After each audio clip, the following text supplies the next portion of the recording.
Muy buenas noches, estimados estudiantes. Sean bienvenidos a la tutoría de repaso número 5, correspondiente a nuestra materia Matemática para la Computación 1, bajo la coordinación del licenciado Wilner Edenilson Vázquez Hernández. Estamos dándole seguimiento a cada una de las unidades correspondientes a nuestra materia. En esta tutoría de repaso número 5, pues estamos ya abordando un poco más eh, las unidades que nos están encaminando a la finalización de este ciclo. Por ello es importante que nosotros tengamos claro pues la agenda que vamos a desarrollar. En este caso pues decirles que vamos a omitir algunos elementos básicos como por ejemplo el diagnóstico de lectura, pues no está ninguno de ustedes conectado para poder dar paso a ello. De igual forma, pues vamos a continuar con los demás elementos que son el desarrollo de la tutoría como tal, el espacio para consultas y las conclusiones. Entonces, esta unidad va enmarcada a abordar la unidad número 5 correspondiente a la teoría de conjuntos. Con ello, pues estamos ya dando un paso más a la finalización de este ciclo 2 2021. Cada una de las unidades, pues son muy importantes, pues nos van dando la fundamentación necesaria para la próxima materia, que es matemática para la computación 2. Por tanto, pues he ahí la importancia que nosotros debemos de conocer a profundidad cada uno de los contenidos correspondientes. Eh, la introducción a la teoría de conjuntos, pues nos está dando elementos básicos como son la definición y la notación, las operaciones con conjuntos, los diagramas de Venn-Euler y el álgebra de conjuntos. Pues con ello vamos a iniciar. Eh, Lastimosamente no contamos con su participación, con la cual pues nosotros estaríamos dando la pauta para iniciar esto que es la parte relacionada a los conjuntos. Si vamos a hacer una introducción a la teoría de conjuntos, pues es muy importante tener claro qué es un conjunto. Em, Nosotros tenemos que tener clara una definición, hacer que esa definición pues nos dé a cabalidad el conocimiento necesario. Bueno, en nuestros documentos se plantean específicamente esa definición, pero nosotros cotidianamente ya hemos trabajado, ya hemos tenido que ver con respecto a un conjunto. Cuando hablamos de un conjunto, pues nosotros lo vamos a definir de la siguiente manera.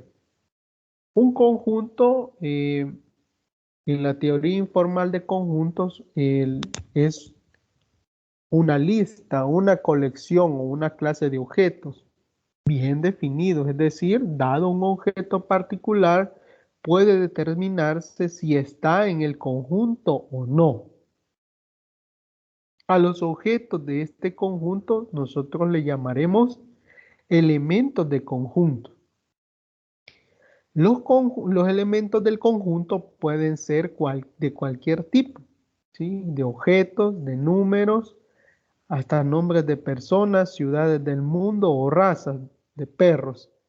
Un conjunto puede incluso tener a otros conjuntos como elementos. Entonces, partamos del elemento principal o de la definición básica de un conjunto. Y es que nosotros vamos a definirlo con nuestras propias palabras como un número, ¿sí? Un número de elementos, ¿sí? Eso lo podemos decir.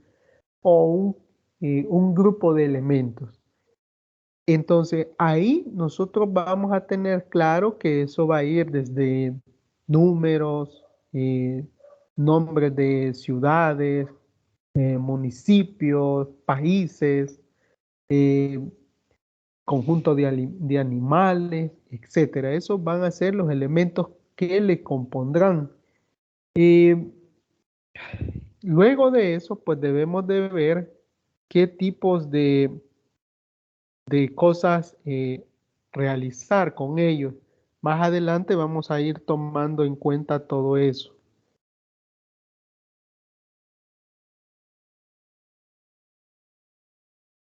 Veamos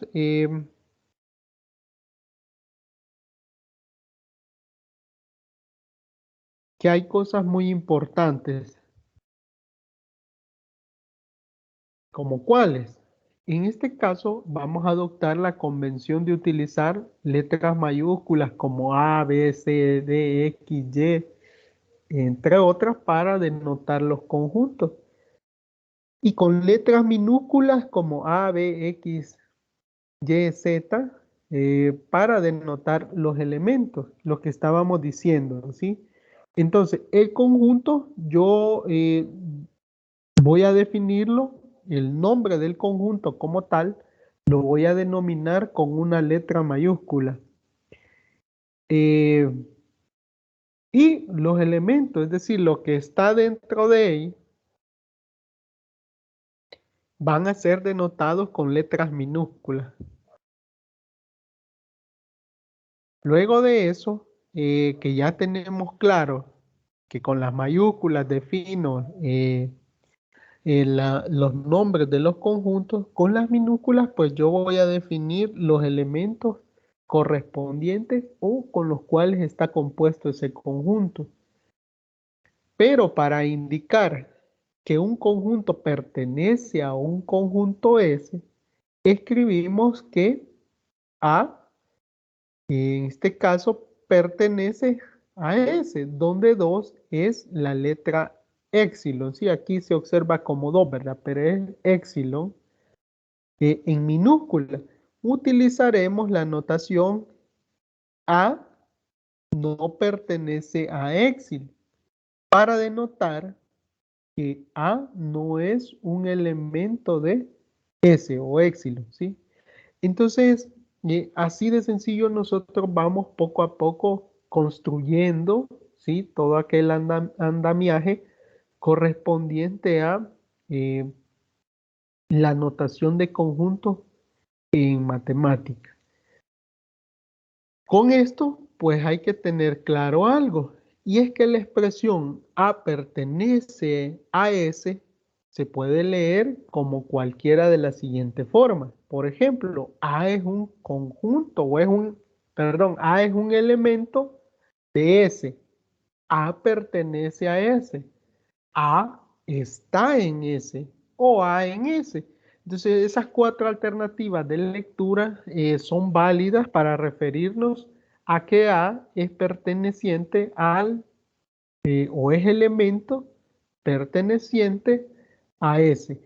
Entonces, ahí estamos partiendo ya a cómo nos vamos a referir, cómo nosotros vamos a comenzar a leer la notación de los conjuntos, ¿sí? Y lo podemos hacer refiriéndonos de esas cuatro maneras. A es un elemento de S, A pertenece a S, A está en S o A en S. Entonces, cuando ya lo tengo claro, damos la pauta siguiente. ¿Qué ejemplos puedo tener? Como por ejemplo con conjuntos numéricos. Bueno, en este caso nosotros tenemos algo muy importante. Decimos que A es igual, abro corchetes, 5,10,15, cierro corchetes, perdón, cierro llaves. Entonces yo ahí estoy diciendo que A está compuesto por tres elementos, es 5, 10 y 15. En tanto el conjunto C es igual a 1, 2, 3, 4, 5 y cierro las llaves. Entonces, acá nosotros podemos denotar de esa manera los conjuntos numéricos. Pero ahora, ¿qué pasa? ¿Cómo voy a denotar los conjuntos no numéricos? Por ejemplo, S es igual, abro las llaves, San Vicente, San Ignacio, Metapan. Esos son, en este caso, elementos básicos. Por ejemplo, N es igual, abro llaves, Gabriela, Jonathan, Brenda, Pedrinda, Ernesto. Esos son los 5 elementos correspondientes o pertenecientes al conjunto N. Entonces, yo puedo definir de esta manera la forma de escritura o la forma en la que voy a expresar de manera escrita los conjuntos, tanto numéricos como no numéricos. Todo lo que está representado por una letra mayúscula del abecedario igualado y entre llaves, todo lo que está dentro de llaves me hace a mí denotar que estoy hablando de un conjunto. Tengo que abrir y cerrar esa llave. Y dentro de ellos, pues lógicamente van a estar colocados cada uno de los elementos.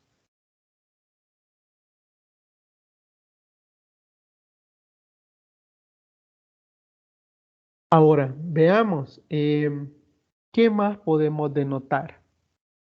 Los conjuntos se pueden definir por extensión o también por comprensión. Entonces, ¿a qué nos referimos? Cuando yo digo que un conjunto está definido por extensión, digo que es el método por extensión el que describe a un conjunto listando sus elementos separados por comas, encerrando la lista entre paréntesis. Los ejemplos A igual 5, 10, 15, S igual San Vicente, San Ignacio, Metapán. Esos son justamente ejemplos mediante los cuales, o la forma básica de cómo se está definiendo un conjunto por extensión. Entonces, ¿cómo yo lo voy a reconocer? Yo lo voy a reconocer directamente siempre y cuando esté un conjunto, ¿sí?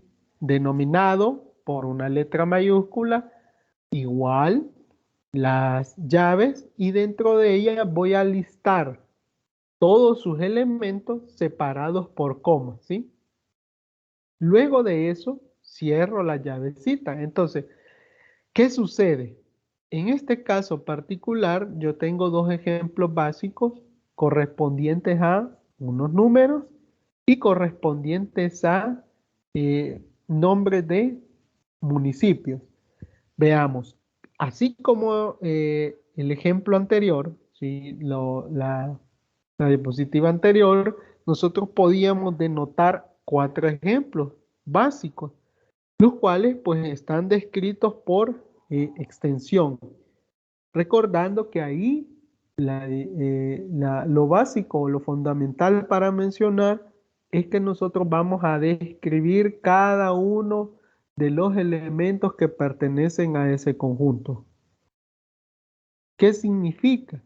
Que si no está dentro del listado de elementos correspondientes al conjunto, no existe dicho elemento, o sí puede existir.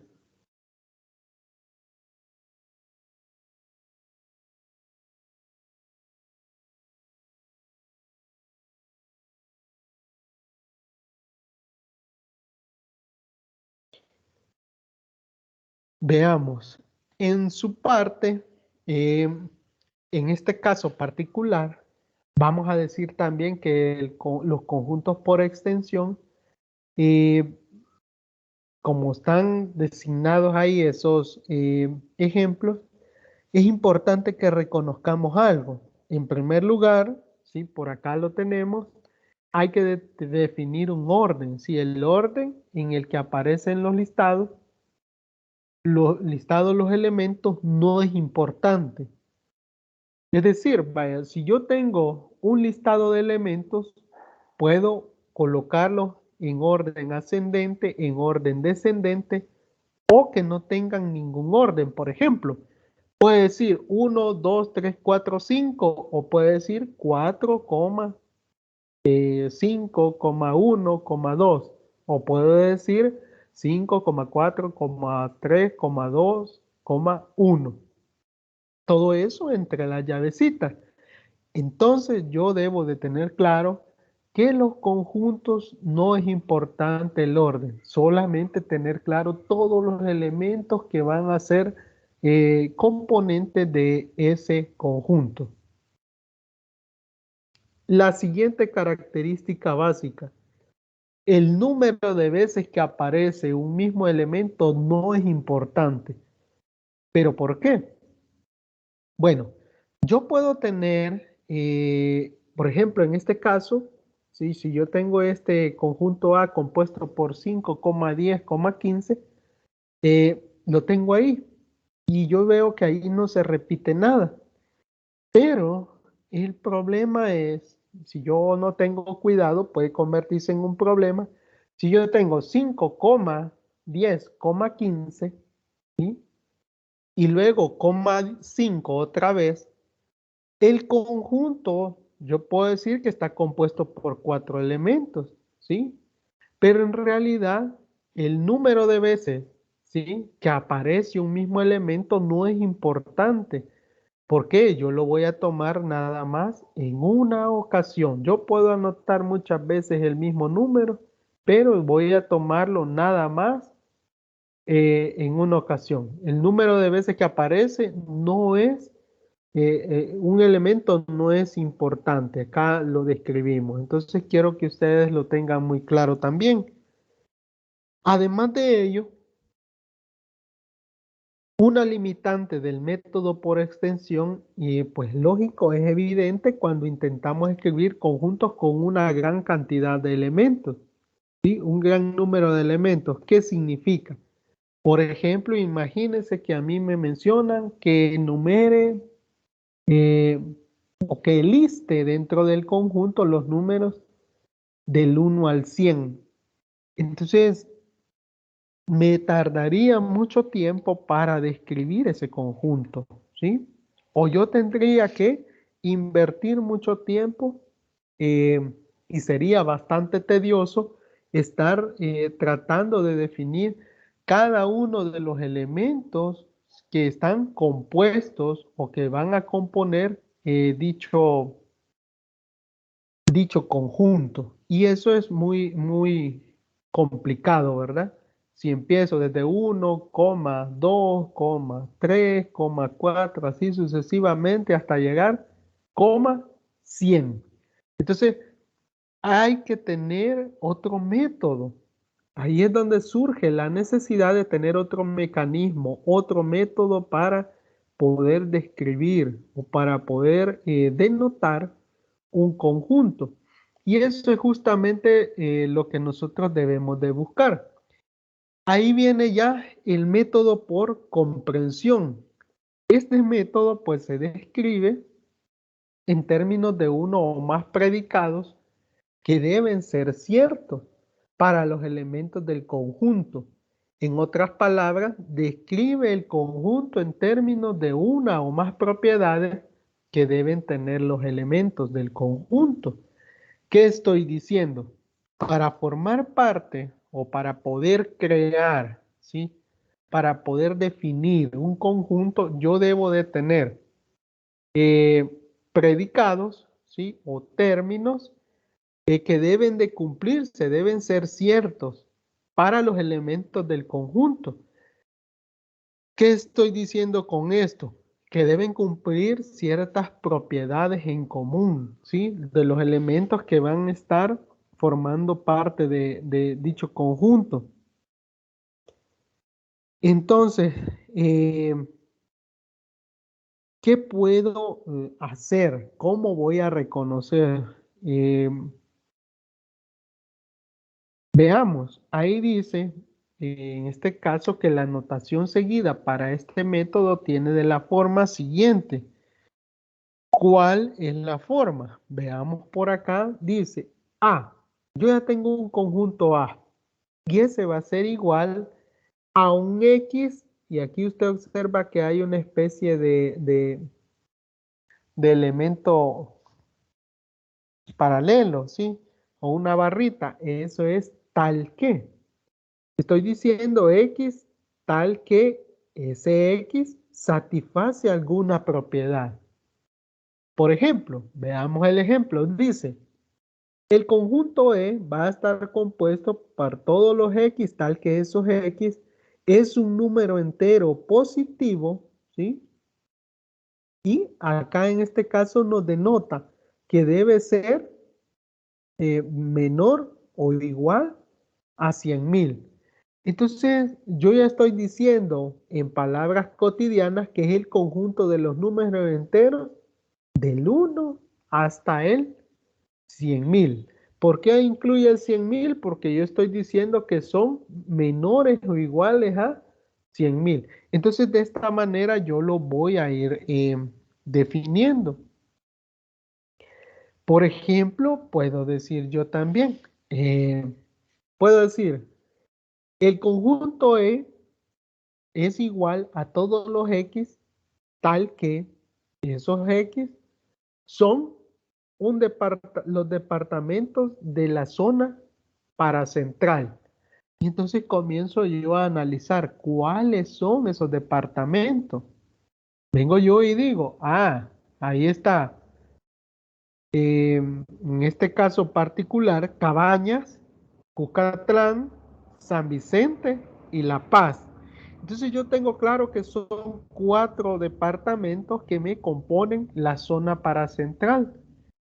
En cambio, si yo dijera para todos los departamentos del país o del Salvador, entonces yo estaría correspondiendo directamente a cada uno de los departamentos. En este caso, estaría haciéndolo para cada uno de los 14 departamentos del país, ¿sí? Entonces, no importa el orden, yo puedo iniciar por San Salvador, Cabañas, Cucatlán, La Paz, y así sucesivamente.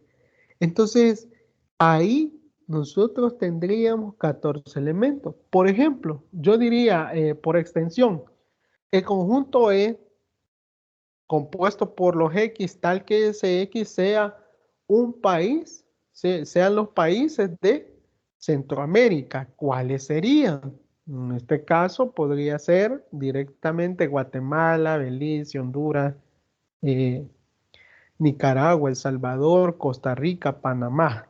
Entonces yo ahí ya tendría claro cuáles son dichos departamentos. Pero eso a mí me lleva a lo siguiente, y es que la condición que yo estoy palpando al inicio, ¿sí?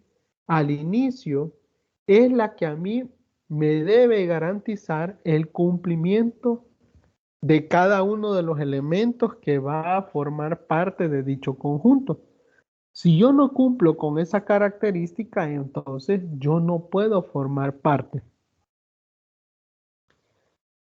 Por ejemplo, si a mí me mencionan, podría formar un conjunto. En este caso, el conjunto E es igual a, abro paréntesis, X tal que X son los estudiantes de eh, la asignatura Matemática para la Computación 1 de la carrera Licenciatura en Informática Educativa de la sede de Sensuntepec.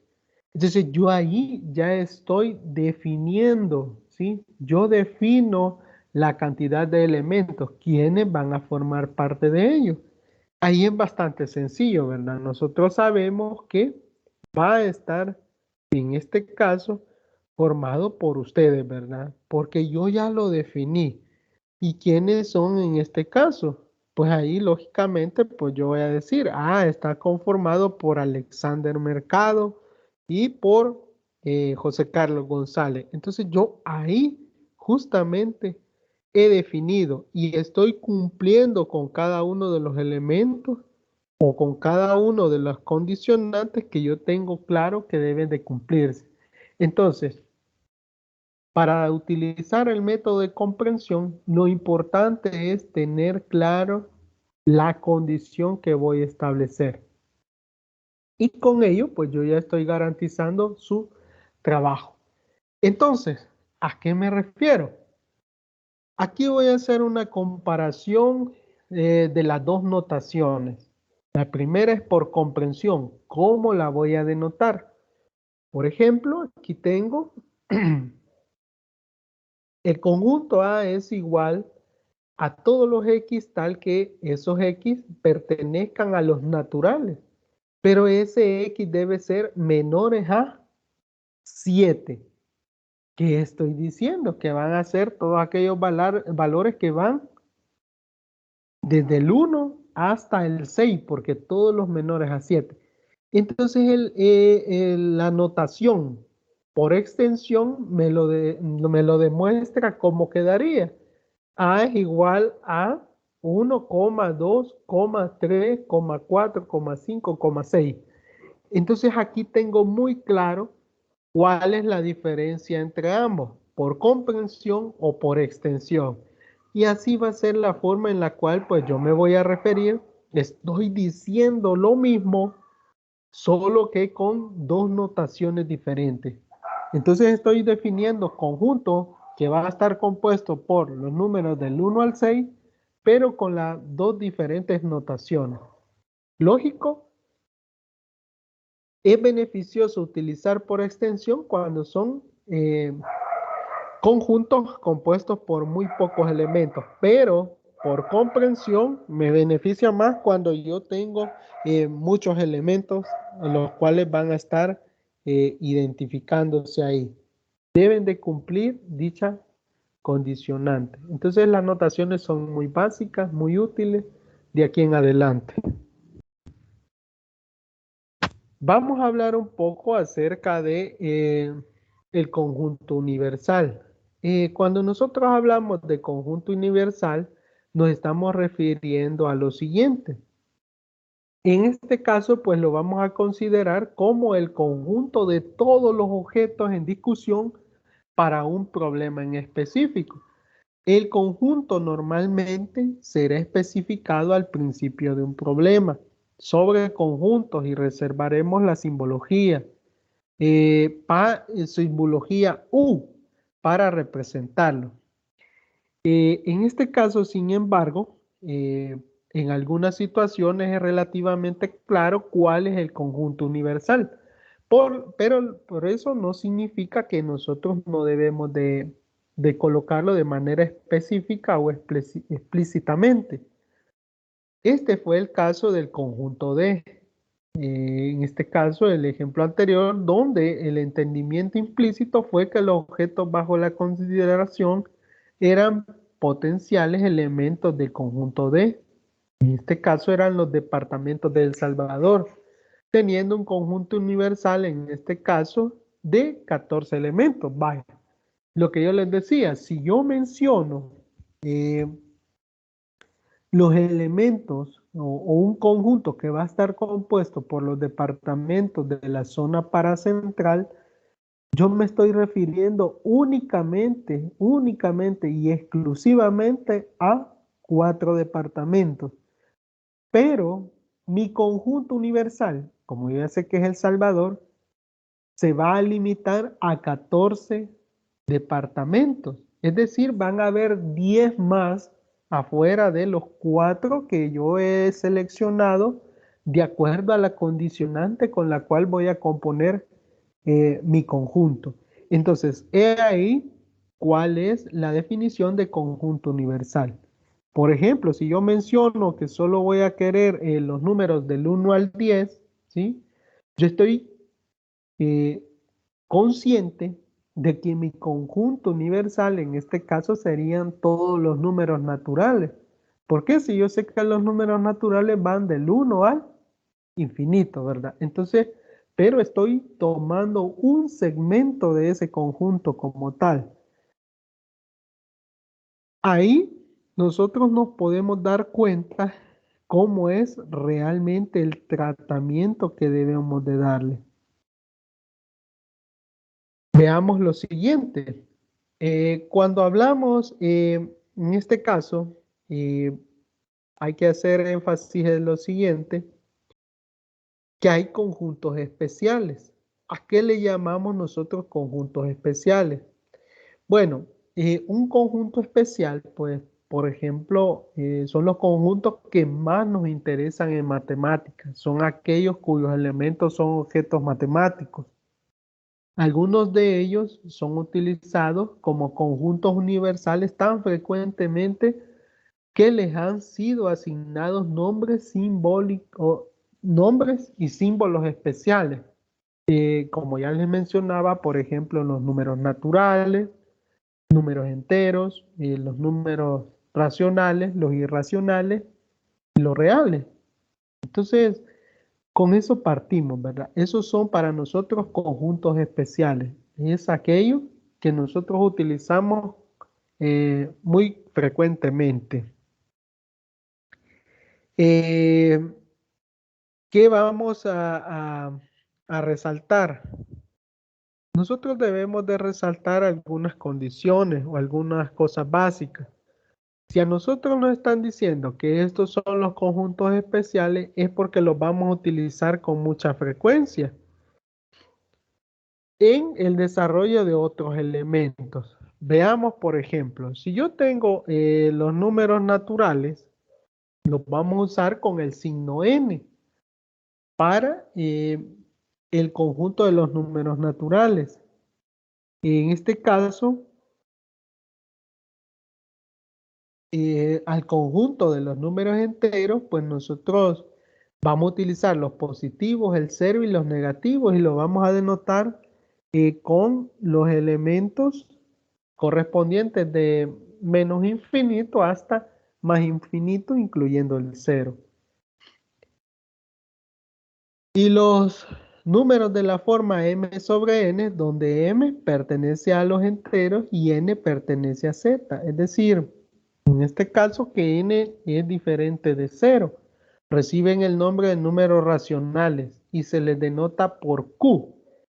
¿Cómo lo vamos a representar? Por ejemplo, q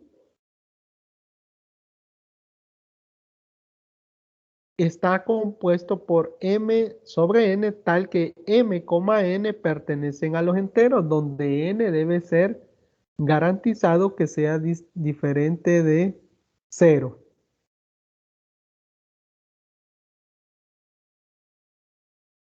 Hay que ver algo, que nosotros llamamos irracionales a aquellos números que no pueden escribirse como una razón de los enteros y se les denota por Q'.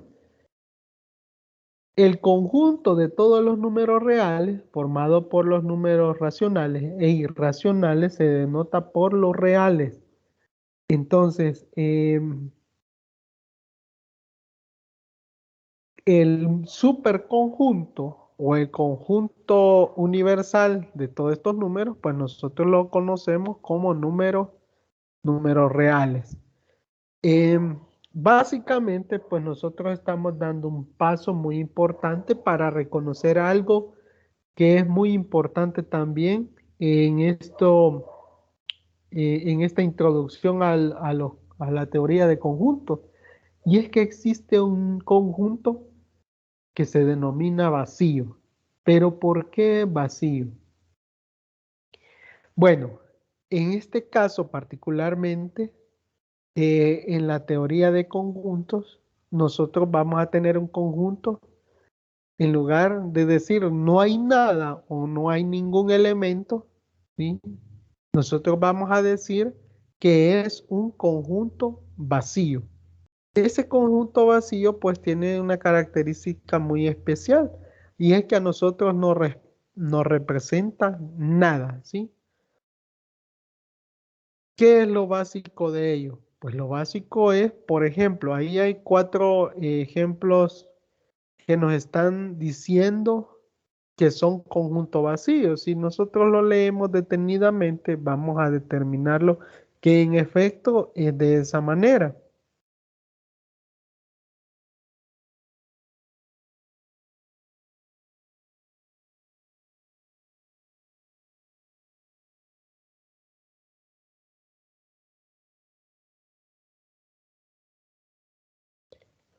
El primero dice que n pertenece a los naturales, donde uno, ¿sí?, va a estar n va a estar desde entre 1 y 2. Lógicamente, entre 1 y 2 no hay otro número natural. Por lo tanto, yo lo considero como número no existente. Por lo tanto, eso para mí es un conjunto vacío. El siguiente, el siguiente ejemplo es, veamos, Q pertenece a Q, donde Q en este caso va a estar, es menor a 0 y Q es menor a 7. Es mayor a 7, perdón. Entonces, veamos, ¿qué nos está diciendo ahí? Justamente nosotros tendríamos también ahí un valor vacío, un conjunto vacío, porque no existe tal aseveración. Ahora lo del ejemplo que están en el costado de la derecha. Veamos, el primero dice que R pertenece a los reales cuando R al cuadrado es menor a 0. Lógicamente, si yo tengo un valor elevado al cuadrado, por lo mínimo que sea, yo voy a tener 1. Por lo tanto, ese valor va a ser eh, vacío, ¿verdad? Yo voy a tener un conjunto vacío como resultado. El siguiente, X pertenece a los reales, donde X cuadrado más 1 es igual a 0. Ahí, lógicamente, yo ya tengo un pequeño problemita. ¿Por qué? Nunca voy a cumplir esta característica, que X cuadrado más 1 sea igual a 0. Porque recordemos que todo valor que esté elevado al cuadrado, pero si yo lo sumo con 1, ese 1 me está garantizando que en efecto el resultado que tenga va a ser un conjunto vacío, porque ninguno de los elementos van a cumplir esa igualdad. El resultado de esos elementos no lo cumplen. Entonces voy a tener ya un conjunto vacío. Eh, Veamos, estos cuatro conjuntos tienen una propiedad en común, no contienen elementos, así que todos ellos son iguales. Al conjunto que no tiene elementos se le llama conjunto vacío y lo vamos a denotar de esta manera, ¿sí? Con este símbolo. ¿Qué significa conjunto vacío?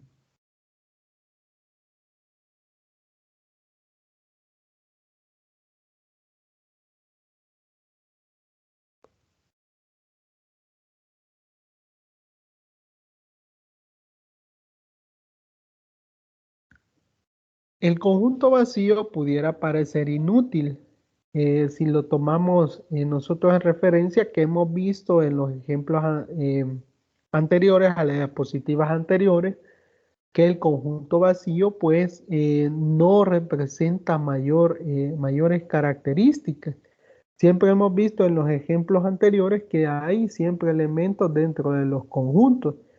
Pero el conjunto vacío es muy útil porque juega un papel tan importante en la teoría de conjuntos como lo hace el número cero en la aritmética, ¿sí? ¿Por qué el cero es tan importante en la aritmética? Porque a nosotros nos determina el elemento neutro. Nosotros de ahí definimos si tenemos valores positivos o valores negativos.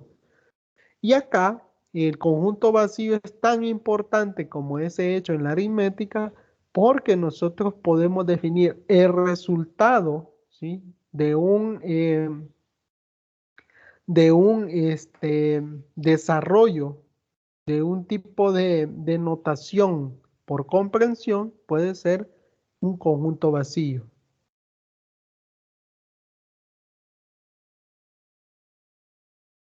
Hay que hablar algo muy importante acá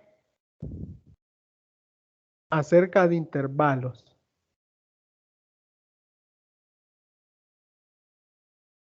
¿Qué son los intervalos? Con nuestras palabras, pues nosotros podríamos decir cotidianamente qué es un espacio. O un intervalo nosotros podemos decir que son espacios donde hay un límite, ¿sí? Dentro de esos límites hay elementos o hay algo que considerar. Entonces, nosotros podemos decir que cuando consideramos a R como el conjunto universal, es decir, los números reales, es común encontrarse con otro tipo de conjuntos especiales llamados intervalos. Estos son importantes y frecuentemente usados en áreas como cálculo, por lo que tienen su propia notación y terminología. Para dos reales A y B, coma, con A menor a B, podemos definir 9 tipos de intervalos. ¿Cómo va eso? ¿Sí? Ahí podemos decir lo siguiente, que hay que tomar en cuenta que nosotros vamos a tomar como conjunto universal los números reales. Partiendo de esa premisa, vamos a ver lo siguiente. En primer lugar, tenemos por ahí eh, lo siguiente. Hay un elemento, ¿sí? Cuando yo tengo X perteneciente a los reales, tal que A va a estar, ese X va a estar entre A y B, es un intervalo cerrado y acotado denotado por A, B. Eso estoy diciendo en esa notación, en esa primera notación por comprensión. En la segunda, donde X pertenece a los reales, tal que A y B, en ese lapso va a estar oscilando el valor de X, es un intervalo abierto, acotado y denotado de la siguiente manera, A, B. El otro caso, si yo tengo un X perteneciente a los reales, tal que ese A va a ser menor que X y menor que B, es un intervalo acotado y abierto a la derecha, denotado por corchete A, B paréntesis, de esa manera.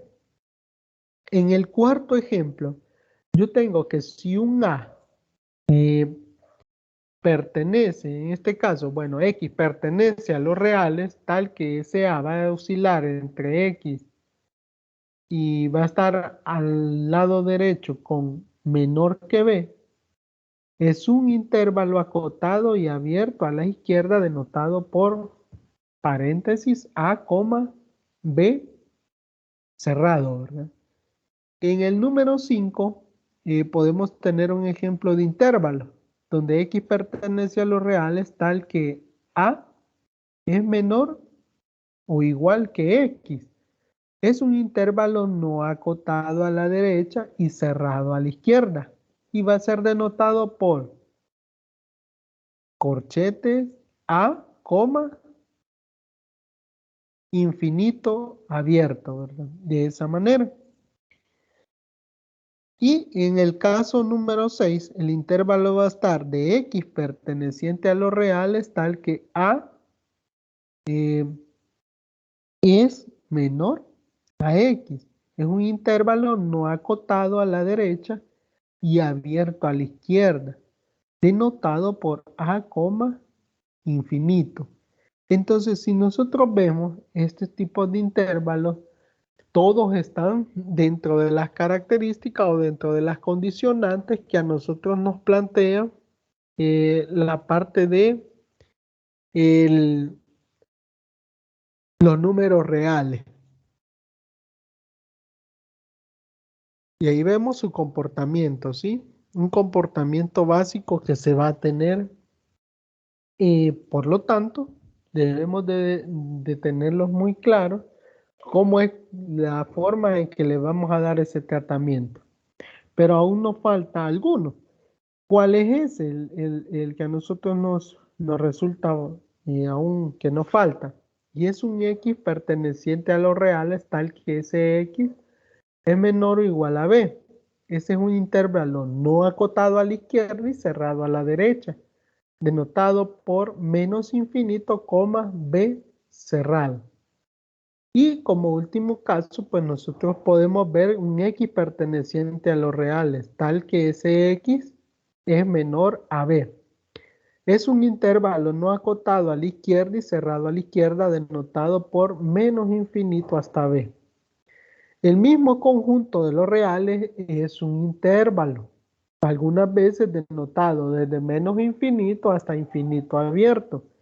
Debe de distinguirse claramente la diferencia entre 0,1, un conjunto de dos elementos, y 0,1, pero ahí con corchete, uno con corchete y el otro con llave.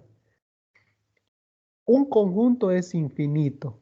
¿Cuál es infinito? Pues lógicamente el que está abierto por llave. En este caso, una pequeña diferencia entre estas dos notaciones la representa una gran diferencia entre los objetos que representan. Vaya, hay algo muy importante. Nosotros debemos de reconocer que dentro de los conjuntos hay subconjuntos. Pero ¿cómo defino esto? ¿Sí? Veamos.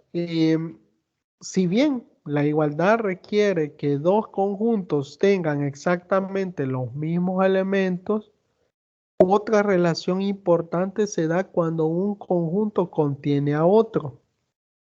Escuchen muy bien, ¿verdad? Que un conjunto contiene a otro conjunto. Es decir, cuando todos los elementos de un conjunto A están incluidos en un conjunto B, sin importar si todos los elementos de B estén incluidos en A. Entonces diremos que A es un subconjunto de B y lo simbolizaremos por A subconjunto B. En este caso también podemos decir que B es un superconjunto de A. Simbólicamente podemos decirlo. A subconjunto de B, sí y solo sí, para todos los valores de A, donde esos A pertenecen al conjunto A. Y eso implica que A pertenecen a B. Los elementos de A, el elemento A pertenece a B. Entonces ahí estoy diciendo que también se puede denominar como superconjunto. Eso es muy importante a tomar en cuenta. De aquí en adelante, pues va a ser muy común que nosotros veamos conjuntos como tales y que también nosotros nos demos cuenta que hay subconjuntos. Cuando yo digo que hay un subconjunto, significa que hay un superconjunto en el cual está incluido ese subconjunto. Puede sonar un poco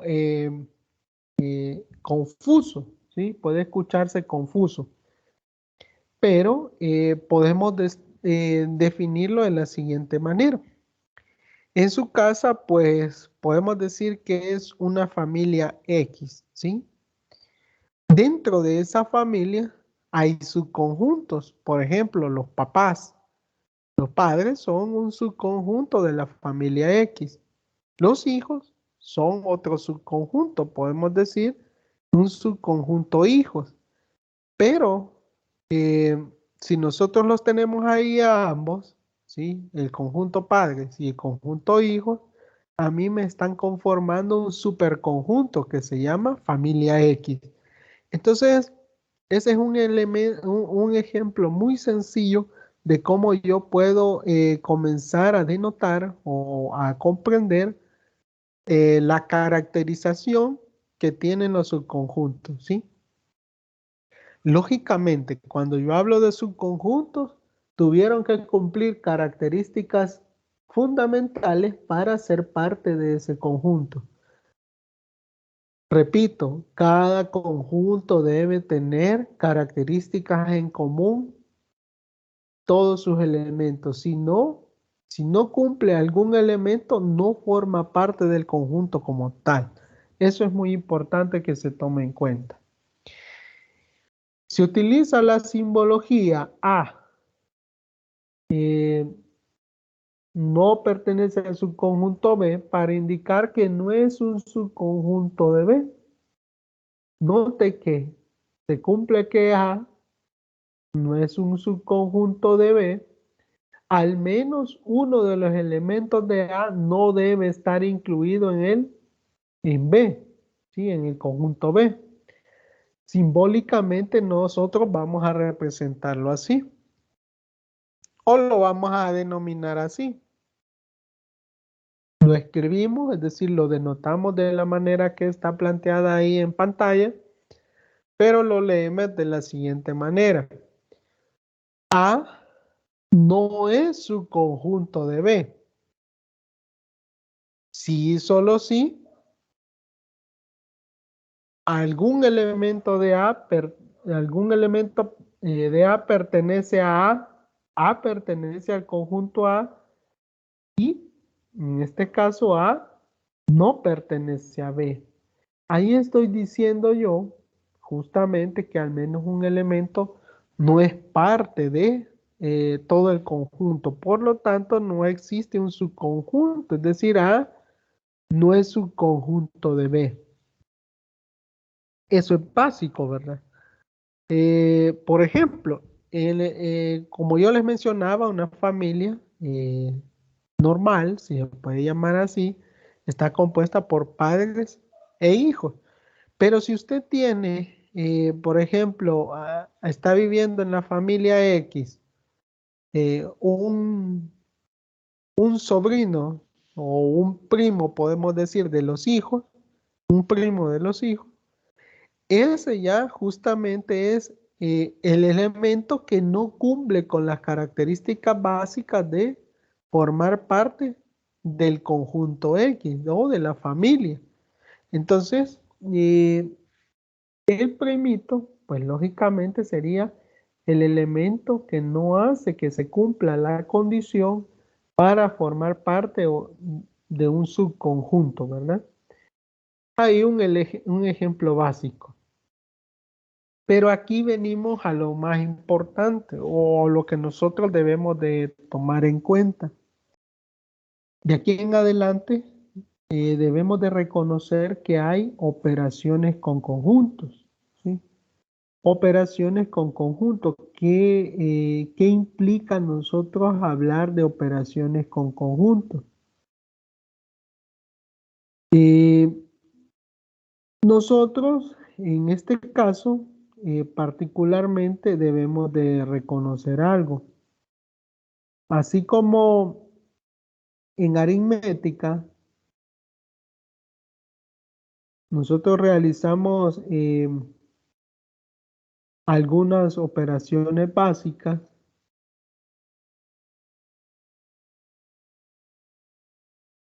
Aquí también nosotros con los conjuntos vamos a poder definir o realizar algunos tipos tipos de elementos. Las operaciones con conjuntos también se conocen como álgebra de conjuntos. En este caso, pues vamos a decir que nos permiten realizar operaciones sobre los conjuntos para obtener otros conjuntos. De las operaciones con conjuntos veremos por ahí, en este caso, la unión de los conjuntos, la intersección, la diferencia simétrica, eh, el complemento, etcétera, ¿verdad? Vamos a iniciar con la primera. ¿Qué es la unión de conjuntos? La unión de conjuntos, ¿sí? A, B, es el conjunto A unido B, formado por todos los elementos que están en A o en B. Es decir, A unido B es igual a X perteneciente a el conjunto universal y ese está compuesto por X perteneciente a o los X pertenecientes a B.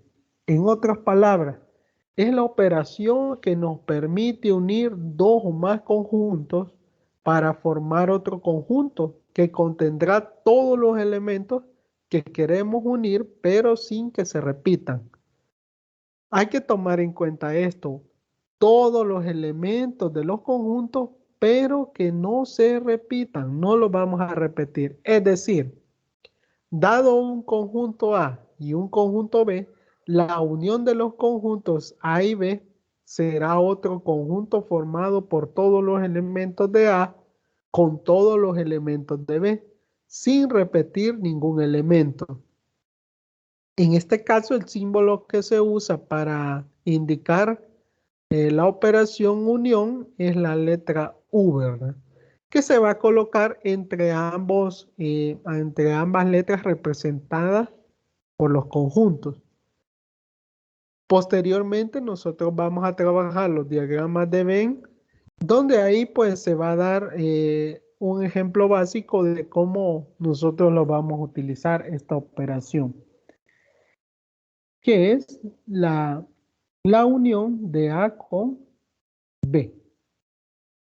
El ejemplo que colocamos ahí dice, si X es igual a menos 2,0, 3, 6 y H es igual a menos 1,0, 3, 7, 9, entonces el resultado de esa unión sería X unido a H va a ser igual menos 2, que es el elemento de acá, menos 2, menos 1, que es el elemento de acá. Luego de eso, 0. Si usted observa, el elemento 0 nada más está colocado en una ocasión, aunque esté tanto en X como en Y, en H, perdón. Está en X y está en H, el elemento 0. Pero en la unión colocamos nada menos que en una ocasión ese elemento, no lo repetimos. Luego seguimos con 3, de igual manera que 0 está repetido tanto en X como en H, pero lo tomamos en una sola ocasión en el conjunto resultante de la unión, que es X unido a H. Luego viene 6, que sí solo está en X, 6. Luego 7 y 9, ¿verdad? Que son los elementos restantes. Entonces, X unido a H queda nada más con menos 2, menos 1, 0, 3, 6, 7 y 9. Por lo tanto, son 7 elementos los cuales van a formar parte de esta operación de la unión. De esa forma, es bastante sencillo reconocerlo, ¿verdad? Luego de esto, pues nosotros vamos a ver por ahí la intersección. La intersección, como nosotros podemos observar por ahí en nuestra pantalla, es la de dos conjuntos A y B. Es el conjunto formado por todos los elementos que pertenecen a ambos conjuntos. Es decir, A intersección B es igual a todos los X pertenecientes al conjunto universo, tal que ese X pertenece a A y X pertenece a B. Quiero que tomemos con mucha importancia esta Y, porque esa Y nos está diciendo que el valor debe pertenecer tanto a A como al conjunto B. Si yo tengo claro eso, pues yo no voy a tener dificultad en desarrollarlo. Entonces la expresión quedaría A intersección B, ¿sí? A intersección B. En otras palabras, la operación que nos permite formar un conjunto solo con los elementos comunes involucrados en la operación, ¿sí? Esa es la intersección. Es la operación que nos permite formar un conjunto solo con los elementos comunes involucrados en esta operación. De elementos comunes, es decir, en este caso, dados dos conjuntos A, B, la intersección de los conjuntos A, B estará formado por los elementos de A y los elementos de B que sean comunes. Los elementos no comunes de A y B serán excluidos, ¿verdad? Si yo tengo elementos que no están formando parte tanto en A y B, yo los voy a excluir. Entonces, ¿cómo quedaría? Vamos a hacer ese análisis. ¿Cómo queda eso? Sea Q igual a, 2, C, 3, 7 y, Y, ¿sí? Está compuesto por 6 elementos, y R, que es el conjunto que está compuesto por Y, 2, 4, B, 6, 5. Está compuesto también por 6 elementos. Entonces, Q intersectado R, ¿qué hace? Voy a ver los elementos que justamente están tanto en Q y en R. Vaya, veamos. A está en Q, pero no está en R, por lo tanto la descarto. 2. 2 está en Q y también está en R, por lo tanto yo la anoto por acá. Tengo 2. C. C está en Q y C también está en R, por lo tanto yo coloco C. 3. 3 está en Q, pero no está en R. 7. 7 está en Q, pero no está en R. Y. Y está en Q y Y está en R. Por lo tanto, es el otro elemento que forma parte de A, pero en este caso A, los conjuntos Q intersectado R. Me quedaría como resultado nada más 2, C, Y. Son los elementos que forman parte de ello. Así de sencillo nosotros podemos ir formalizando este tipo de operación, la intersección. Paso a paso vamos a ir construyendo estos tipos de operaciones y los vamos a ir comprendiendo.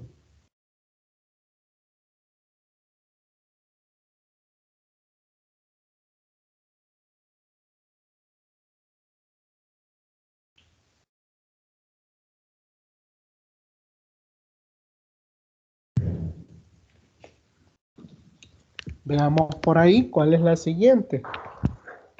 Particularmente, pues nosotros vamos a ver cómo van esas composiciones. La siguiente es la diferencia simétrica, que en la diferencia simétrica nosotros la podemos definir de la siguiente manera.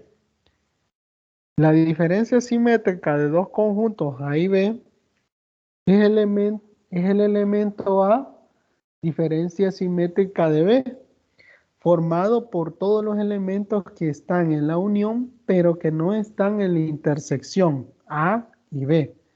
Es decir, A diferencia simétrica B es igual a A unido B menos A intersectado B. Entonces la expresión A diferencia simétrica de B se lee A diferencia simétrica con B. En otras palabras, nosotros también podemos mencionarlo así.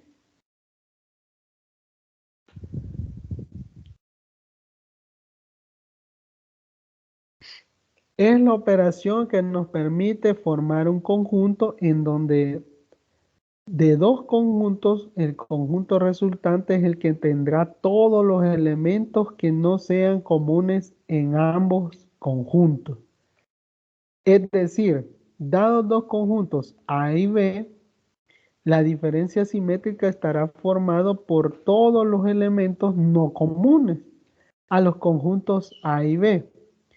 El símbolo que se usa en este caso para indicar esta operación de diferencia simétrica es el que se muestra ahí, una especie de círculo con una crucita por el medio.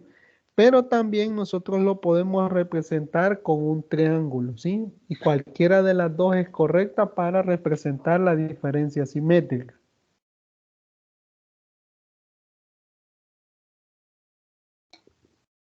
El ejemplo nos plantea lo siguiente. Tenemos dos conjuntos. El conjunto M, que es igual a menos 3, menos 2, menos 1, 0, 2, 3, 4, 5 y 8. Es decir, tenemos por ahí 9 elementos. Y el conjunto N, que está conformado por menos 5, menos 2, 0, 1, 2, 3, 7 y 8. Es decir, está compuesto por 8 elementos. Entonces se tiene que M, diferencia simétrica con N, va a ser igual a M unido a N, menos M intersectado N. ¿Qué significa esto? Yo debo de obtener primero la unión y luego le voy a restar la intersección, ¿sí? Si yo logro hacer esto, yo hago este desarrollo, voy a obtener la diferencia simétrica. Por lo tanto, la unión de todos ellos significa que voy a tener menos 5, menos 3, menos 2, menos 1, 0, 1, 2, 3, 4, 5, 7, 8.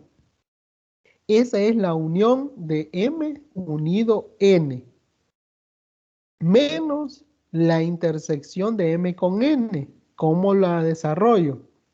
Recuerde que la intersección son solo aquellos elementos que justamente forman parte, tanto en M como en N.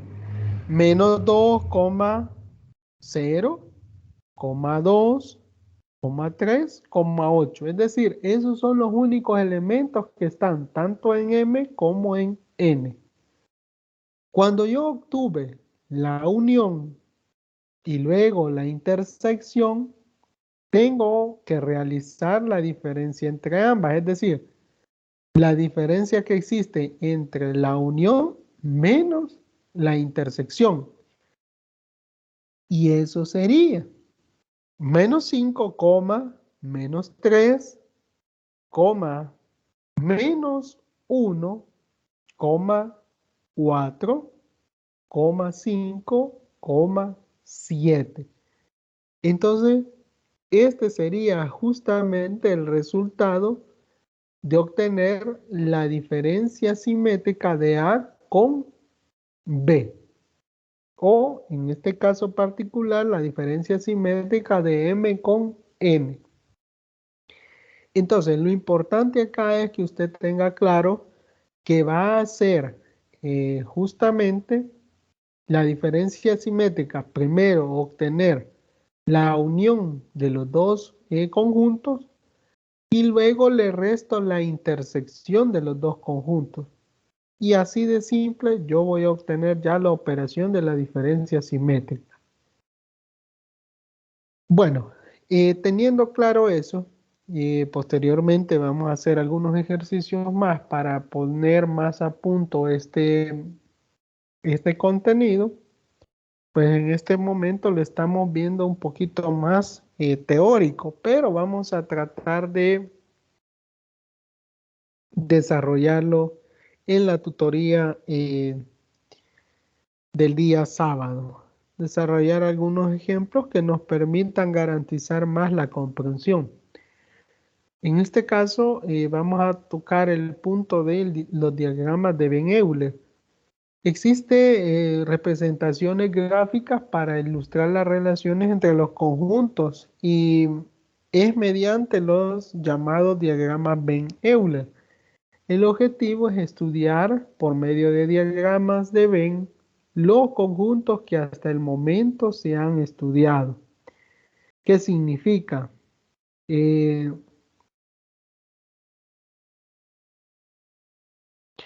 lo que nosotros estamos reconociendo es que no necesariamente vamos a hacer el análisis de los conjuntos, ¿sí? Nada más limitarnos a la forma analítica, sino que también lo vamos a hacer de una manera gráfica, utilizando los diagramas de Venn-Euler. Porque puede ser una herramienta muy básica, porque yo voy a utilizar esquemas usados aquí en la teoría de conjuntos, eh, porque se convierten en un tema de interés matemático, ¿sí? En este caso, la lógica y el razonamiento son un poco más sencillos o un poquito más prácticos en el sentido de que visualmente puedo comprender de mejor manera el análisis de las operaciones básicas, por ejemplo, la unión, la intersección, la diferencia simétrica y el complemento de un conjunto, entre otros, ¿verdad?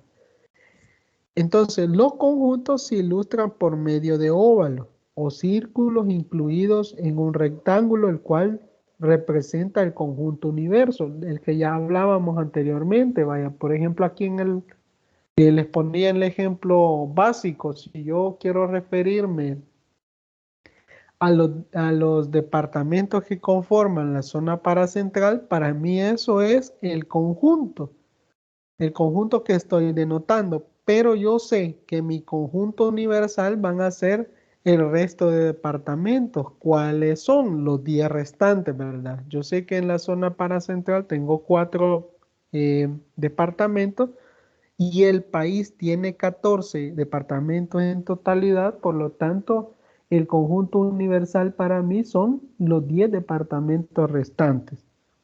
Yo voy a definir siempre ese conjunto universo o lo voy a denotar con la letra mayúscula U. ¿Dónde están definidos los conjuntos? Cada uno de los conjuntos lo vamos a representar por áreas coloreadas o sombreadas.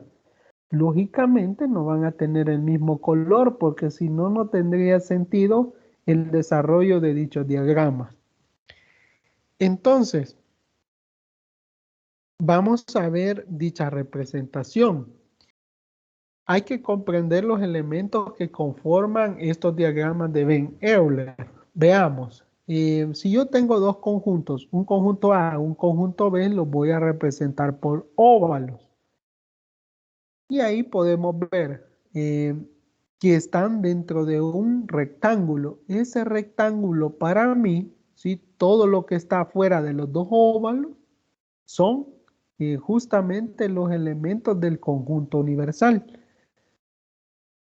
Cada conjunto tiene elementos, elementos del conjunto A, elementos del conjunto B.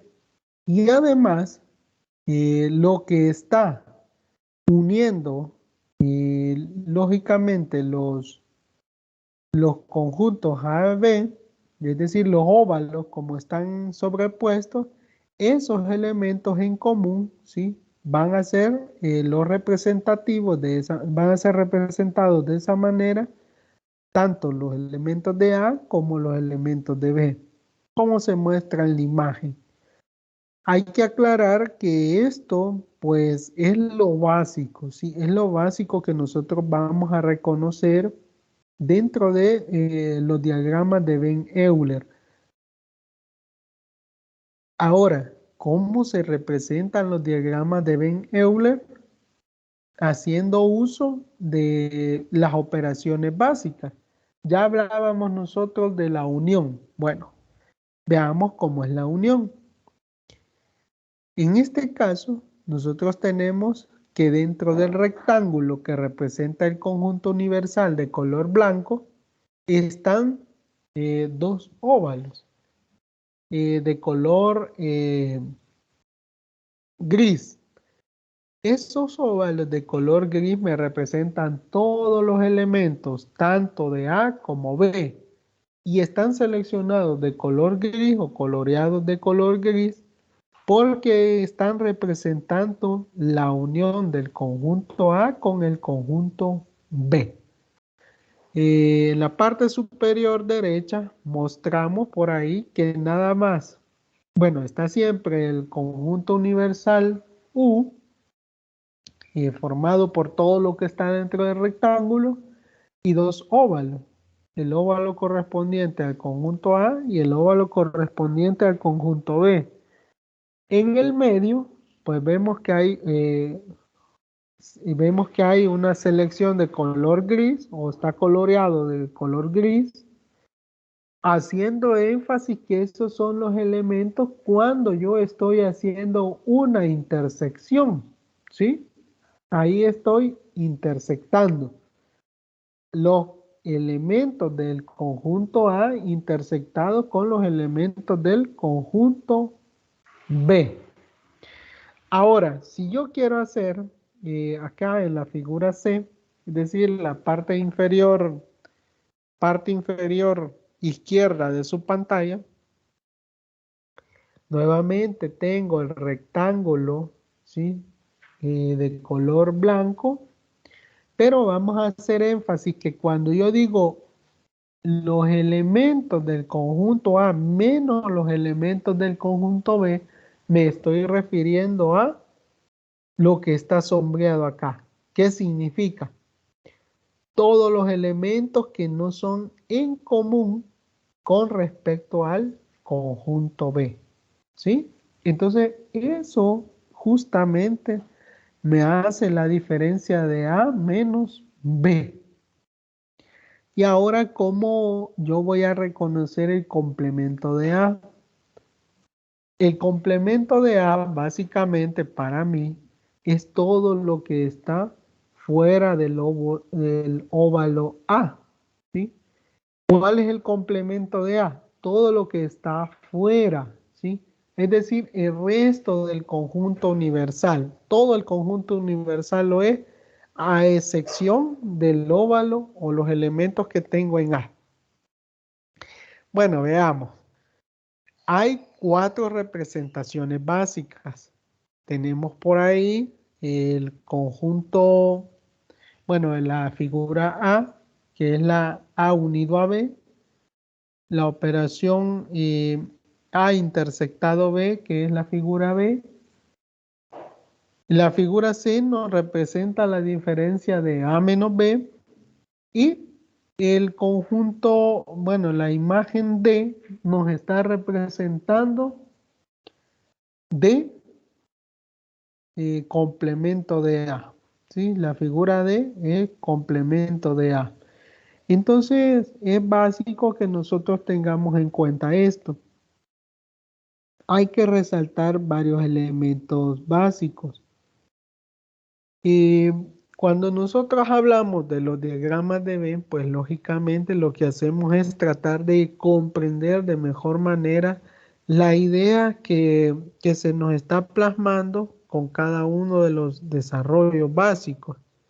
Es decir, hay una serie de elementos, ¿sí?, que nos permiten alcanzar algunos propósitos y beneficiarnos de ellos. Por ejemplo, organizar la información visualmente para ver la relación entre los conjuntos de elementos, como las semejanzas y las diferencias que tienen. También, pues a nosotros nos sirve para comparar dos o más opciones y ver claramente lo que tienen en común y lo que puede distinguirlos. Además de eso, nos sirve para resolver problemas complejos matemáticos. Esto en la teoría de conjuntos, lógicamente. También nos permite comparar conjuntos de datos, encontrar correlaciones y predecir probabilidades de determinados acontecimientos. Y pues algo que es muy claro es que a nosotros nos sirve para razonar la lógica, ¿sí? Detrás de las declaraciones o las ecuaciones como la lógica booleana, detrás de la búsqueda de una palabra que involucre las instrucciones básicas, ¿verdad? Que estas conllevan. Bueno, ¿dónde nosotros vamos a ver el uso que tiene en los campos o en las áreas de estudio, donde nosotros podemos ver que vamos a utilizar los diagramas de Venn-Euler? Por ejemplo, en matemática, los diagramas de Venn-Euler se usan comúnmente para enseñar conceptos básicos como la teoría de conjuntos, la unión, las intersecciones, entre otras, ¿verdad? Eh, si nosotros seguimos estudiando para la parte de la matemática avanzada, nos va a servir para resolver problemas complejos, que se han escrito mucho sobre ellos, lógicamente en escritos académicos, ¿verdad? Entonces, la teoría de conjuntos es una rama muy completa de la matemática. En estadística y probabilidad, pues nosotros nos podemos convertir en expertos en estadística usando los diagramas de Venn para encontrar probabilidades de determinados acontecimientos. Esto lo podemos relacionar directamente con el campo del análisis predictivo. En lógica, nosotros podemos ver algo. Cuando nosotros vemos la lógica, que nosotros reconocemos que en nuestra área, como es la área de estudio de nosotros, en la parte de la informática, pues vemos que utilizamos mucho la lógica, tanto para programar, para resolver problemas comunes o cotidianos. La lógica se vuelve muy fundamental. Y para ello, pues una de las herramientas básicas es los diagramas de Venn. Se usan para determinar la validez de conclusiones y argumentos específicos puntualmente, ¿verdad? Entonces, en el razonamiento deductivo, si las premisas son verdaderas y la forma del argumento es correcta, entonces se debe a la conclusión que es verdadero, ¿verdad? Un ejemplo básico podría ser, ¿verdad? Si todos los perros son animales y nuestra mascota, ¿sí? En este caso es un perro, entonces nuestro perro tiene que ser un animal. Y así sucesivamente hay una serie de elementos como nosotros podemos utilizarlo directamente en informática, como es nuestra área, pues los programadores, ¿sí? Es decir, cuando nosotros ya estemos en la parte de programación, podemos usar los diagramas de Venn para analizar o visualizar jerarquías y lenguajes informáticos. Bueno, y hay una serie de elementos donde nosotros podemos echar mano para mejorar la comprensión, ¿verdad? Eso es básico en nuestra carrera. Así como lo es básico ello, conocer de las operaciones que se pueden realizar, también es básico reconocer las propiedades de álgebra de conjuntos. ¿Pero por qué? Bueno, el álgebra de conjuntos nos presenta a nosotros lo siguiente.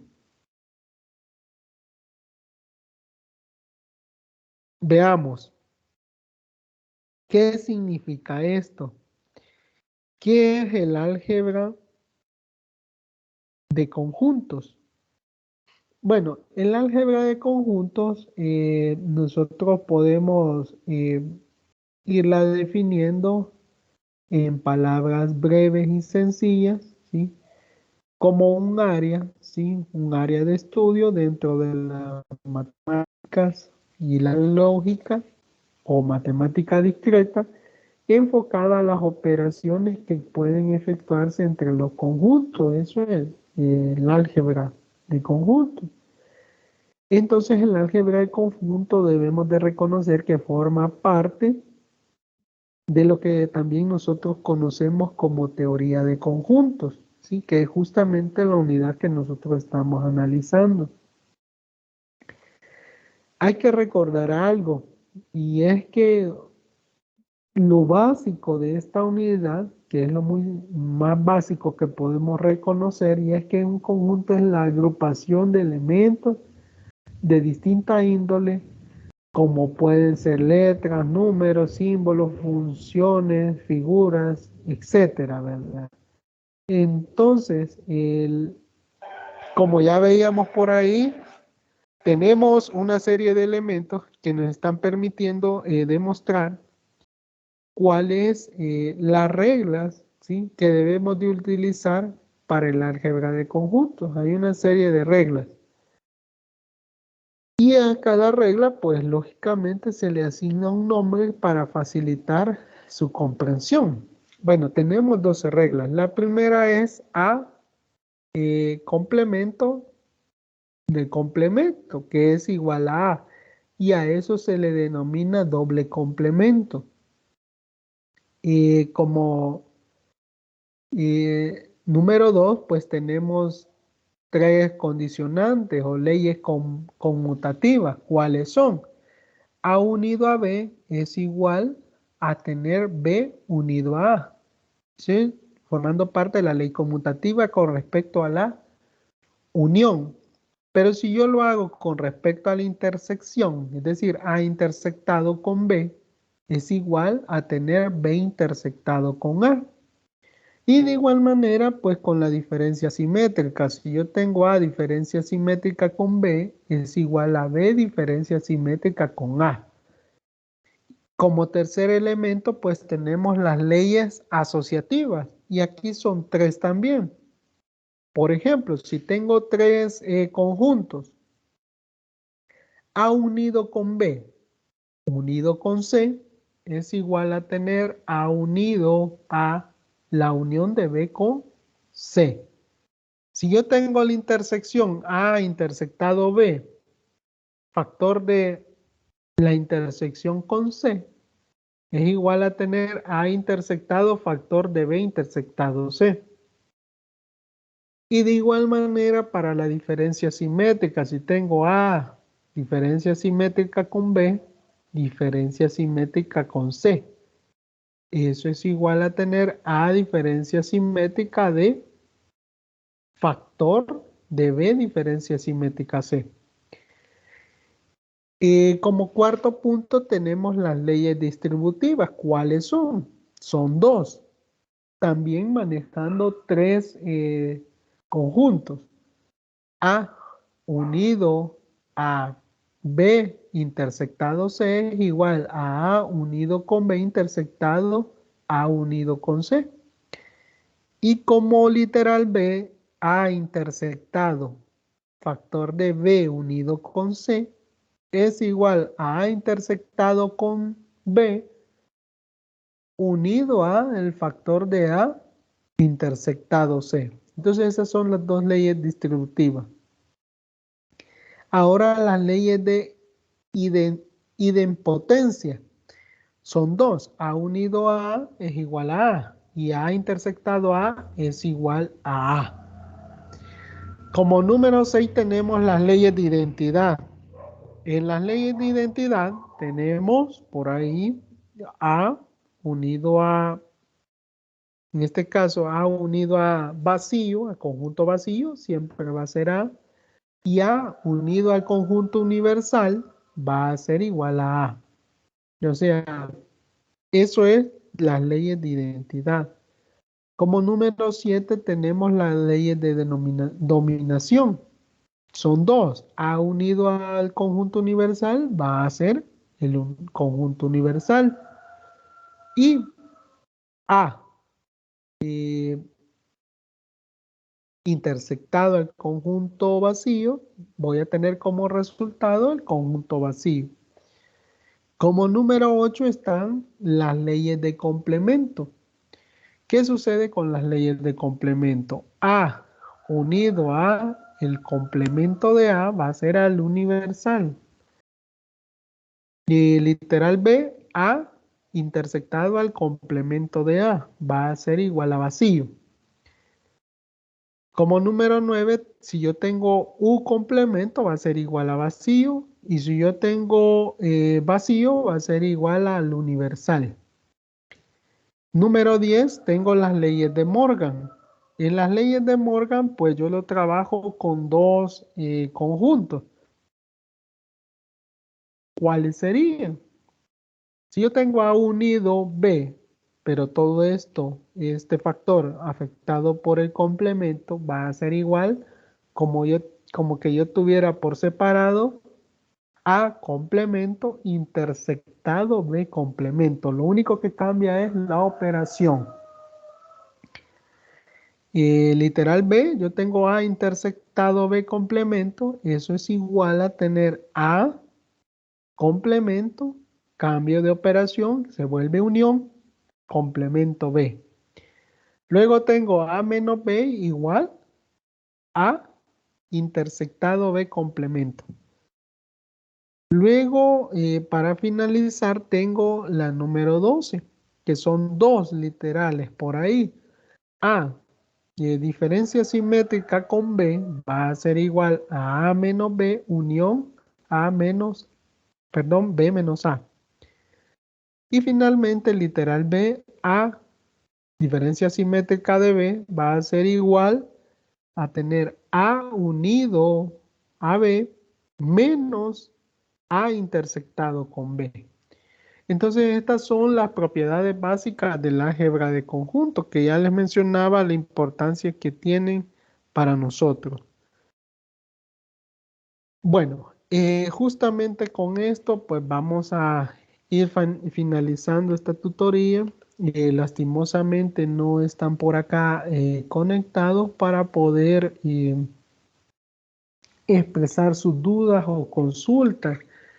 Es lastimoso porque es importante en cada tutoría que ustedes estén presentes para externar dichas consultas. Recordando que la finalidad de estas pues son aclarar las dudas que se tienen. Pero de igual manera pues estoy a su disposición para solventar aquellas dudas que vayan surgiendo a medida ustedes vayan leyendo cada uno de los contenidos. Además, recordarles que para este miércoles 24 está justamente la entrega de la tarea número 3. Entonces, sin más que detallar, pues nos vamos a quedar por acá. Justamente, pues hemos cubierto ya la parte teórica y un poquito práctica de los elementos correspondientes o de los contenidos correspondientes a esta unidad número 5. Como conclusión, pues nada más decirles de que la teoría de conjuntos es muy importante para nosotros que estamos estudiando la carrera de informática educativa, pues nos abre las puertas para desarrollar nuestra lógica y ponerla en práctica lógicamente en la parte de la programación. Reciban un cordial saludo, esperando que se encuentren muy bien y que pues le den seguimiento a cada uno de los contenidos. Saludos cordiales para todas y todos. Muy buenas noches.